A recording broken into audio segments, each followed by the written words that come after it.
21 रुद्र की जलन। कैंपस में इतनी भीड़ देखकर प्रिंसिपल राणा और बाकी सब वहां पहुंच गए। प्रिंसिपल ने जब राहुल की हालत देखी तो उनके चेहरे पर पसीने की बूंदें उभर आई थी। प्रिंसिपल ने अपनी जेब से रुमाल निकाला और अपना ही चेहरा पोंछने लगा। उन्होंने डरते हुए रुद्र से कहा, सर क्या कोई प्रॉब्लम है? रुद्र ने उसी जलती आंखों से प्रिंसिपल को घूरा तो उसके दोनों पैर कांपने लगे और वो लड़खड़ा कर गिर गया। सारे स्टूडेंट्स अब प्रिंसिपल को देख हंसने लगे थे। शिवी जो कुछ देर पहले डर से कांप रही थी वो भी मुंह दबाकर हंसने लगी। ध्वनि ने सबको गुस्से से घूरा और तुरंत प्रिंसिपल के पास गई और जैसे ही उसने अपना एक हाथ उनकी मदद के लिए आगे बढ़ाया तभी किसी ने उसे पीछे से खींच लिया। उसे ऐसा लगा कि किसी ने उसके सर को चट्टान में पटक दिया हो। ध्वनि अपना माथा मसलने लगी और सिर उठाकर उस शख्स को देखने लगी, पर उसने जैसे ही रुद्र की लाल आंखों को देखा तो उसकी हालत खराब हो गई थी। रुद्र का एक हाथ ध्वनि की कमर पर था तो वही दूसरा हाथ उसकी गर्दन पर। उसने गुस्से में दांत पीसते हुए कहा, तुम्हें बहुत टेंशन हो रही है उस सो कॉल्ड प्रिंसिपल की? ध्वनि ने थोड़े गुस्से में कहा, मैं आपकी तरह नहीं हूं जो लोगों को जरूरत पड़ने पर अकेला छोड़ दे। रुद्र के होठों पर एक तिरछी मुस्कुराहट आ गई। वो थोड़ा ध्वनि पर बेंड हुआ और उसके कानों में फुसफुसाते हुए बोला, मुझे भी तुम्हारी बहुत जरूरत है, करोगी मेरी मदद? ध्वनि ने घूरकर रुद्र को देखा और अपनी नजरों को फेर लिया, जिसे देख रुद्र को हंसी आ गई, पर यह उसकी कोई नॉर्मल हंसी नहीं थी। प्रिंसिपल ने जब दोनों को लड़ते हुए देखा तो खुद खड़ा हो गया और वही रुद्र ने राणा को कुछ इशारा किया तो राणा ने तुरंत राहुल को उठा लिया और अपने साथ ले गया। सारे स्टूडेंट्स हैरान थे, पर कहीं ना कहीं उन्हें अंदाजा था कि कोई अनहोनी होने वाली है। रुद्र ने ध्वनि के माथे पर हल्के से अपने होठ रख दिए तो सबकी आंखें बाहर आने को हो गई थी। सारी लड़कियां ध्वनि से जलने लगी और वही सारे लड़के रुद्र से, और बेचारे प्रिंसिपल सर, उन्होंने तो अपना सिर ही झुका लिया था। रुद्र ने सबको एक नजर देखा और ध्वनि की तरफ देखते हुए बोला, ध्वनि तुम घर आओ फिर तुम्हें बताता हूं, और उसे फोन पकड़ा के चला गया। ध्वनि अभी भी रुद्र को ही देख रही थी। उसे उसकी बातों से अब डर लग रहा था। उसने खुद से कहा, हे भगवान प्लीज मुझे इस राक्षस से बचा लेना, अब पता नहीं ये मेरा क्या करेगा, कहीं मुझे कच्चा न चबा जाए। शिवी बस ध्वनि के बनते बिगड़ते हुए एक्सप्रेशंस को देख रही थी। उसने ध्वनि के कंधे पर हाथ रखते हुए कहा, अब तुम ठीक तो हो ना? ध्वनि ने धीरे से हाँ में सिर हिला दिया और फिर दोनों क्लास में चले गए। दोनों सीधा जाकर फर्स्ट बेंच पर बैठ गई। सब कोई उन्हें ही देख रहे थे। एक लड़की ने हंसते हुए कहा, ये हुकुम रानी सा है क्या? क्या हुकुम रानी सा ऐसे शॉर्ट ड्रेसेस पहनती है? उसकी बातें सुन सारे स्टूडेंट्स हंसने लगे थे। वही ध्वनि का खून खौल गया। उसने जोर से चीखते हुए कहा, मैंने तो शॉर्ट ड्रेस पहनी भी है, तूने तो वो भी नहीं पहन रखी है, अपनी जिस्म की नुमाइश कर रही है तू। उस लड़की ने सुना तो उसकी आंखें लाल हो गई। वही शिवी और बाकी स्टूडेंट्स और जोर जोर से हंसने लगे। शिवी ने हंसते हुए कहा, क्या ध्वनि तू भी कैसे लोगों की मुंह लग रही है जिसने अपनी अक्ल और शर्म घर पर छोड़ दी है? उसकी बात पर ध्वनि के चेहरे पर एक तिरछी मुस्कुराहट आ गई थी। उस लड़की ने अपने मन में कहा, कृष्णा से उलझकर अच्छा नहीं किया मिसेस ध्वनि, अपनी बेइज्जती का बदला मैं तुमसे लेकर रहूंगी। लेक्चर अटेंड करते करते करीब 2 बजे उन लोगों की क्लासेस ओवर हुई। शिवी और ध्वनि साथ में जा ही रही थी कि तभी ध्वनि ने शिवी को हाथों से पकड़ लिया और पप्पी फेस बनाते हुए कहा, क्या आज मैं तेरे साथ घर जा सकती हूँ? ध्वनि की बात सुनकर शिवी हैरानी से उसे देखने लगी और तिरछे मुस्कुराहट के साथ बोली, ओहो, तो हमारी शेरनी को उनके सवाशेर पति से डर लग रहा है। उसकी बात सुनकर ध्वनि का मुंह बन गया। उसके चेहरे से पता चल रहा था कि ध्वनि को उसकी बात जरा भी पसंद नहीं आई थी। अगर तेरा हो गया हो तो मैं तेरे घर आ सकती हूँ ना? शिवी जो अपनी हंसी कंट्रोल करने की कोशिश कर रही थी, उसने जोर जोर से हंसते हुए कहा, ओके बाबा चल, और तुझे मुझसे पूछने की जरूरत नहीं है, वो तेरा ही घर है। ध्वनि ने चिढ़ते हुए कहा, क्या तू अपना मुंह बंद रख सकती है? तब से पागलों की तरह हंसे जा रही है। शिवी ने अपने मुंह पर हाथ रख लिया क्योंकि ध्वनि का किसी से डरना उसके लिए बहुत ही बड़ी बात थी। तभी उसके कानों में ध्वनि की आवाज आई जो उससे कुछ कह रही थी, लेकिन अगर बॉडीगार्ड ने देख लिया तो वो रुद्र को बता देंगे और फिर उस राक्षस से मुझे भगवान भी नहीं बचा सकते। उसकी फिक्र तू मत कर, ये शिवी और उसका दिमाग कब काम आएगा? शिवी ने बहुत ही स्टाइल से अपने बाल हाथ से उड़ाते हुए कहा। ध्वनि ने चिढ़ते हुए कहा, शिवी पहले कुछ करना वरना सब खराब हो जाएगा। शिवी उसे देखते हुए बोली, you just wait and watch, और वहां से चली गई। शिवी तुरंत भागते हुए बॉडीगार्ड के पास गई। भैया भैया क्या आप ध्वनि के बॉडीगार्ड हो? जी हाँ, क्या उनको कोई प्रॉब्लम है? बॉडीगार्ड ने परेशान होते हुए पूछा, क्योंकि उन्हें बेहद अच्छे से पता था अगर उनकी मैडम को कुछ हुआ तो रुद्र उन्हें इसी धरती पर रहने भी नहीं देगा। शिवी ने बॉडीगार्ड को प्लेग्राउंड की तरफ इशारा करते हुए कहा, जी हाँ, वहाँ कुछ लोग ध्वनि को छेड़ रहे हैं, उसे मदद की सख्त जरूरत है, प्लीज उसकी हेल्प कर दीजिए। बॉडीगार्ड शिवी की बात सुनकर घबरा गए और भागते हुए प्लेग्राउंड की तरफ चले गए। उन्हें अच्छे से पता था अगर ध्वनि को कुछ भी हुआ तो रुद्र उनकी आंखों को नोच लेगा। शिवी गर्व से अपनी पीठ थपथपाते हुए बोली, शिवी यार, तेरे जैसा कोई नहीं, तू बहुत ही समझदार और होशियार है। I am proud of me. तभी अचानक ध्वनि भागते हुए शिवी के पास आई और उसका हाथ पकड़ते हुए बोली, चलो जल्दी से वरना बॉडीगार्ड वापस आ जाएंगे। हाँ हाँ तो चलना, मैंने कब रोका है तुझे? शिवी ने मुंह बनाते हुए कहा और खुद से बड़बड़ाते हुए बोली, कम से कम मेरी तारीफ तो कर ही सकती थी। ध्वनि ने गुस्से में उसे घूरा और जल्दी से वहां से चली गई। उधर बॉडीगार्ड ध्वनि को दिल और जान लगाकर ढूंढ रहे थे।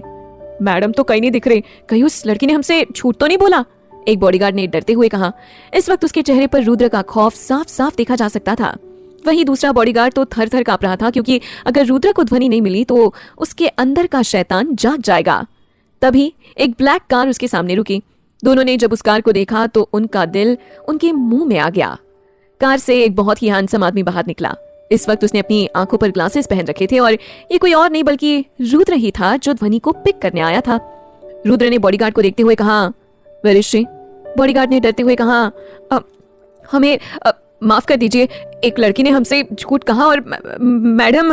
रुद्र ने अपनी एक भौहें चढ़ाते हुए कहा, क्या मतलब है तुम्हारा? रुद्र के पूछने पर बॉडीगार्ड ने डरते हुए सब कुछ बता दिया। बॉडीगार्ड की बात सुनकर रुद्र का चेहरा अब काला पड़ गया था। उसने अपनी मुट्ठी भींच ली। तुम सब के सब किसी काम के नहीं हो, अपनी पनिशमेंट के लिए रेडी रहना। फिर धीरे से खुद से कहा, ओ ध्वनि, तुम बार बार मुझे हल्के में ले लेती हो। तुम मेरे प्यार का गलत फायदा उठा रही हो। तुम्हारी जगह कोई और होता तो पता नहीं अब तक मैं उसका क्या हाल कर चुका होता। तुमने मेरी बातों को डिसओबे करके अच्छा नहीं किया। अब तो तुम्हें बताना ही पड़ेगा कि रुद्र प्रताप सिंह क्या चीज है। तुम्हें मुझसे जितना दूर भागना है भाग लो, आना तो तुम्हें मेरे पास ही है माय बेबी। रुद्र सीधा अपनी कार में बैठ गया। उसने अपना टैब ऑन किया तो उसके चेहरे पर एक तिरछी मुस्कुराहट आ गई। रुद्र अपनी चीज को लेकर बहुत पॉसेसिव है मेरी जान।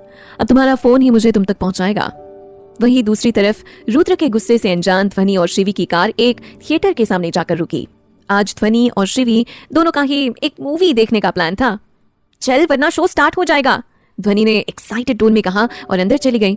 दोनों ने पॉपकॉर्न और आइसक्रीम ली और अपने रिजर्व सीट पर जाकर बैठ गई। अभी शो शुरू होने में 5 मिनट बाकी थे। शिवी और ध्वनि अपनी बातों में बिजी थे कि 2 लड़के ध्वनि के बगल में बैठ गए, पर उसने ज्यादा ध्यान नहीं दिया। तभी शो स्टार्ट हो गया और सबका फोकस शो पर चला गया। वहीं थिएटर के बाहर एक कार आकर रुकी और उसमें से एक गुस्से में तमतमाता हुआ आदमी बाहर निकला। उसकी आंखों को देखकर लग रहा था कि आज वो सब कुछ जला डालेगा। रुद्र ने अपने चेहरे पर मास्क लगाया और सीधा थिएटर हॉल में चला गया, जहां काफी संख्या में भीड़ थी। रुद्र को इतनी भीड़ देखकर गुस्सा आ रहा था, क्योंकि उस भीड़ भाड़ वाली जगहों से उसे सख्त नफरत थी, पर आज वो ध्वनि के कारण वहां आया था। उसने चारों तरफ अपनी नजरें घुमाई। तभी उसकी नजर एक लड़की पर गई जो शो देखकर हंस रही थी। ये एक कॉमेडी शो था। रुद्र ध्वनि को ही घूरने लगा।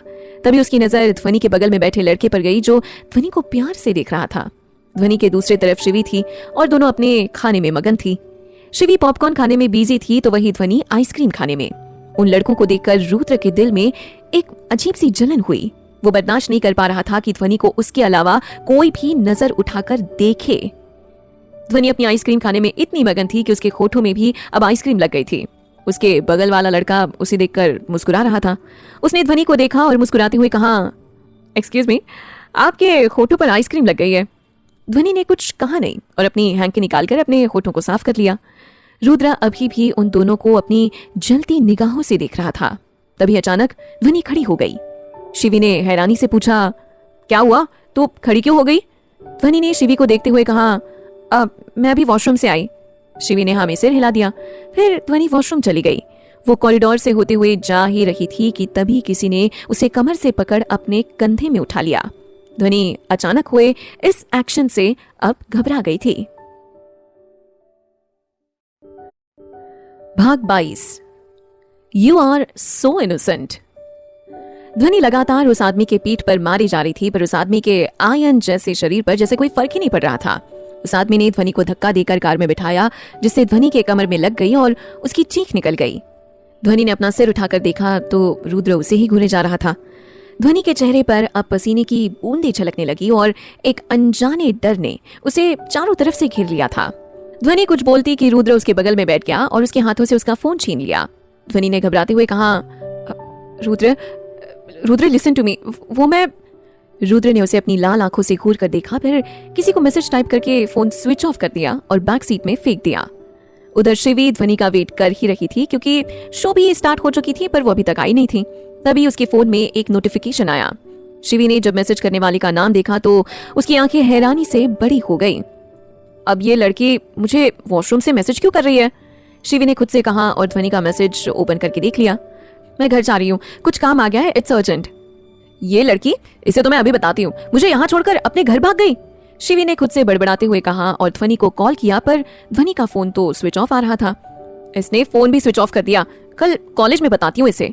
और फिर अपना पॉपकॉर्न खाते हुए शो एंजॉय करने लगी। उधर कार का माहौल काफी गर्म हो चुका था।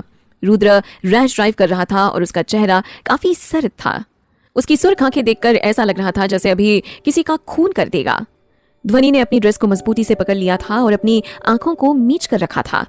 रुद्र ने 1 घंटे का रास्ता आधे घंटे में तय कर लिया था और तभी अचानक उनकी कार मैंशन के सामने रुकी। ध्वनि ने जल्दी से कार का डोर ओपन किया और सीधा भागकर रूम में जाने लगी। रुद्र बस अपने कोल्ड एक्सप्रेशंस के साथ उसे घूरे जा रहा था। वो भी अपने लंबे लंबे कदम लेते हुए उसके पीछे पीछे जाने लगा।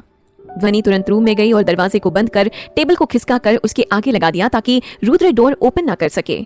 ध्वनि ने चारों तरफ अपनी नजरें दौड़ाई और छुपने की जगह ढूंढने लगी।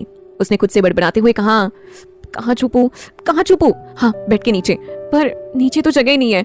ये इंसान क्या कोई नॉर्मल से बेड में नहीं सो सकता? इसे क्या मास्टर बेड में सोना जरूरी है? नीचे तो एक चींटी के छुपने की भी जगह नहीं है। ओ गॉड, अब मैं क्या करूं? तभी अचानक ध्वनि की नजर सीलिंग पर गई। उसने ऊपर देखते हुए कहा, झूमर में जाकर छुप जाऊं? नहीं, गिर जाऊंगी। इस वक्त ध्वनि बिल्कुल पागलों की तरह बिहेव कर रही थी। रुद्र की डर की वजह से उसे खुद नहीं पता था कि वो कैसे बिहेव कर रही है। तभी ध्वनि कबर्ड की तरफ बढ़ गई।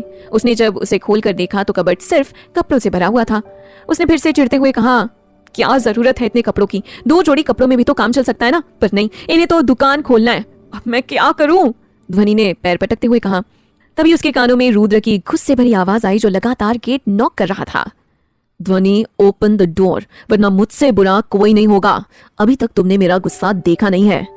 ध्वनि ने अंदर अपने कानों को अपने हाथ से बंद कर लिया और धीरे से कहा, इतने दिनों से जो इनका गुस्सा देखा है वो क्या गुस्सा नहीं है? जो बोल रहे हैं मैंने अभी तक इनका गुस्सा नहीं देखा, क्या इनका गुस्सा और भी ज्यादा खतरनाक है? नहीं, ऐसा नहीं हो सकता। ओ गॉड, प्लीज सेव मी। वही रुद्र का पेशेंस लेवल अब जवाब दे रहा था। उसने स्टडी रूम से स्पेयर की लाई और डोर ओपन कर दिया, पर जब उसकी नजर सामने रखी टेबल पर गई तो उसके चेहरे पर एक तिरछी मुस्कुराहट आ गई। उसने एक जोरदार लात मारी तो टेबल बुरी तरह टूटकर बिखर गया। उसने चारों तरफ अपनी नजरें घुमाकर देखा तो ध्वनि उसे कहीं नहीं दिखी।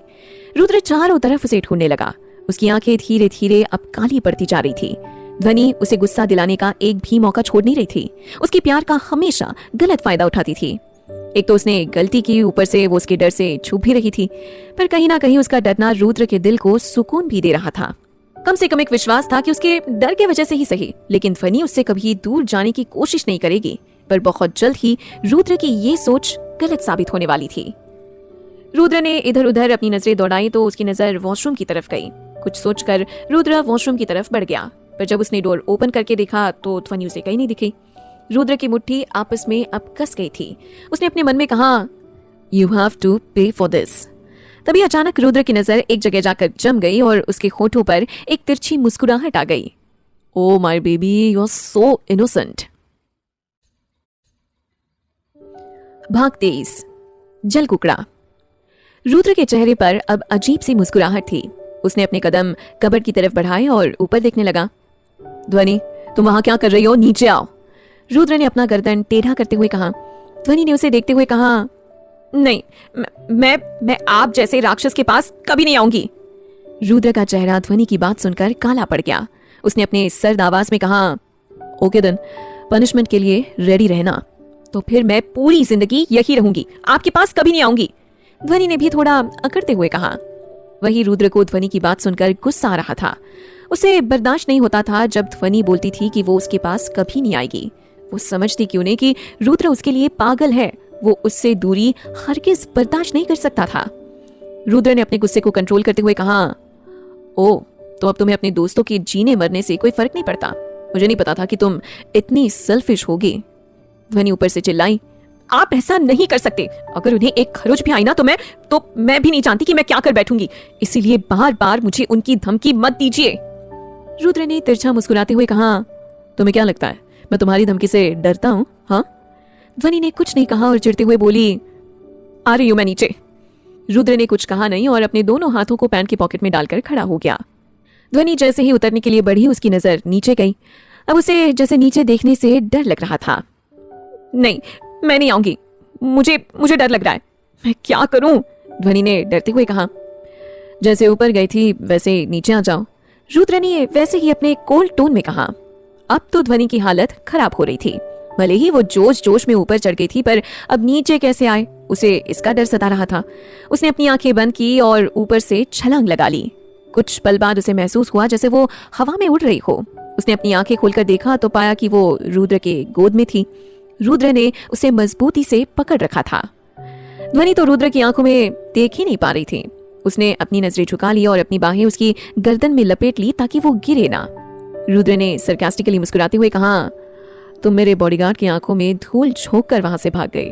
तुम्हें नहीं लगता काफी गट्स आ गए हैं तुम में? आपकी संगति का ही तो असर है, ध्वनि ने दबी हुई आवाज में कहा। लेकिन रुद्र ने सुन लिया। वो कुछ करता या बोलता कि अचानक डोर झटके से खुल गया और एक लड़का बेधड़क अंदर घुस आया। पर उसने जैसे ही सामने का नजारा देखा, उसकी आंखें फटी की फटी रह गई। भाई और रोमांस, इस वक्त तो उसके दिमाग में बस यही घूम रहा था। ध्वनि ने जब सामने खड़े शख्स को देखा तो शर्म से उसने अपना चेहरा रुद्र के सीने में छुपा लिया। अभिनव अभी भी बेशर्मों की तरह दोनों को बस घूरे ही जा रहा था। रुद्र ने उसे देखा तो उसकी भौहें सिकुड़ गई और उसने काफी रूडली कहा, तुम यहाँ क्या कर रहे हो और तुम्हारी हिम्मत कैसी हुई ऐसे मेरे कमरे में आने की? ध्वनि जल्दी से रुद्र की गोद से उतर गई और अपने सामने खड़े अभिनव को देखकर एक फीकी सी मुस्कान दे दी। अभिनव ने अपने दांत दिखाते हुए कहा, भाई, मेरे प्यारे भाई, मुझे आपकी और मेरी प्यारी भाभी की बहुत याद आ रही थी, इसलिए यहाँ मैं आप दोनों से मिलने आ गया। क्या आप दोनों को मेरा यहाँ आना अच्छा नहीं लगा? ये बोलते वक्त अभिनव का चेहरा काफी मुरझा गया था। नहीं, रुद्र ने बिना किसी भाव से कहा, जिसे सुन अभिनव पपी फेस बनाते हुए रुद्र को देखने लगा। ध्वनि को अभिनव के लिए काफी बुरा लग रहा था और उसने मन में कहा, कैसा जल्लाद इंसान है ये, इसे तो अपने भाई से भी बात करने की तमीज नहीं है। बेचारा कितना बुरा लग रहा होगा उसे, वो भी कितना कोसता होगा कि भगवान ने उसे कैसा जल्लाद भाई दिया है। हाँ। तभी अभिनव ने ध्वनि को गले लगा लिया और धीरे से कहा, भाभी, मुझे बहुत भूख लग रही है, कुछ खाने को दो ना। ध्वनि ने हाँ में सिर हिलाया और उसे फ्रेश होने का बोल खुद किचन में चली गई। उसके जाते ही अभिनव अपनी जीभ निकालकर रुद्र को चिढ़ाने लगा, जैसे कह रहा हो, देखा मेरी प्यारी भाभी मेरा आपसे ज्यादा ख्याल रखती है। रुद्र उसे गुस्से से घूरने लगा और उसकी तरफ जैसे ही एक कदम बढ़ाया, अभिनव तुरंत वहां से भाग गया। वही डाइनिंग टेबल पर अभिनव आराम से एक प्लेट लेकर बैठा हुआ था और रुद्र अपनी चेयर में बैठ उसे अपनी तीखी नजरों से घूर रहा था। तभी ध्वनि आई, उसके पीछे पीछे मेड्स भी, जिनके हाथों में तरह तरह के डिशेस थे। ये लीजिए, ध्वनि ने अभिनव को सर्व करते हुए कहा। वही वो रुद्र को इग्नोर कर रही थी और रुद्र ध्वनि को अपनी खा जाने वाली नजरों से घूर रहा था। भाभी, मेरा हाथ ना बहुत दर्द कर रहा है, क्या आप मुझे अपने हाथों से खिलाओगी? अभिनव ने रुद्र को तिरछी नजरों से देखते हुए कहा और इस वक्त उसे रुद्र को परेशान करने में बहुत मजा आ रहा था। अभिनव ध्वनि से एज में काफी बड़ा था, पर हरकतें बिल्कुल बच्चों जैसी कर रहा था। ध्वनि अभिनव की बात सुनकर हैरान हो गई। उसने एक नजर रुद्र को देखा, जो उसे अपनी आंखों से मना करने का इशारा कर रहा था, पर अब ये तो ध्वनि थी, उसे रुद्र की बात को काटने में मजा जो आता था। ध्वनि ने रुद्र को अनदेखा किया और अभिनव की तरफ देखा और फिर अपने होठों पर एक लंबी सी मुस्कान लिए हुए बोली, हाँ हाँ, क्यों नहीं। फिर उसने एक निवाला तोड़कर अभिनव की तरफ बढ़ा दिया और उसने भी मुस्कुराते हुए खा लिया। वही रुद्र गुस्से से पागल हो रहा था। उसे तो यह भी बर्दाश्त नहीं होता था कि ध्वनि किसी को नजर उठाकर भी देखे, और यहाँ तो वो एक मर्द को खाना खिला रही थी, जो रुद्र को बिल्कुल भी बर्दाश्त नहीं हो रहा था। भले ही ये आदमी उसका भाई था, पर ध्वनि उसकी पत्नी थी। उसका जुनून, उसका पागलपन, जिसे वो किसी के साथ भी शेयर नहीं कर सकता था, अपने सगे भाई के साथ भी नहीं। मुझे भी खिलाओ, रुद्र ने गुस्से में अपनी मुट्ठी भींचते हुए ध्वनि से कहा, पर ध्वनि ऐसा बिहेव कर रही थी जैसे उसने कुछ सुनाई ना हो। इस बार रुद्र ने कुछ नहीं कहा और वहां जोर से अपने प्लेट को पटक कर वहां से चला गया। रुद्र गुस्से से उठकर अपने कमरे में चला गया और अभिनव जोर जोर से हंसने लगा। उसने हंसते हुए कहा, भाभी, आपके हस्बैंड कितने जेलस है। मेरे हस्बैंड से पहले तुम्हारे भाई है वो, और एक बात तो सही कहा, जल कुकड़े हैं एक नंबर के। ध्वनि ने मुंह बनाते हुए कहा। वही जल कुकड़ा सुनकर अभिनव सरक गया और खांसने लगा और ध्वनि ने उसे पानी देते हुए कहा, अरे क्या हुआ, आप ठीक तो है ना? अभिनव ने एक बार में पूरा ग्लास खाली कर दिया और जल्दी से उठकर वहां से भाग गया।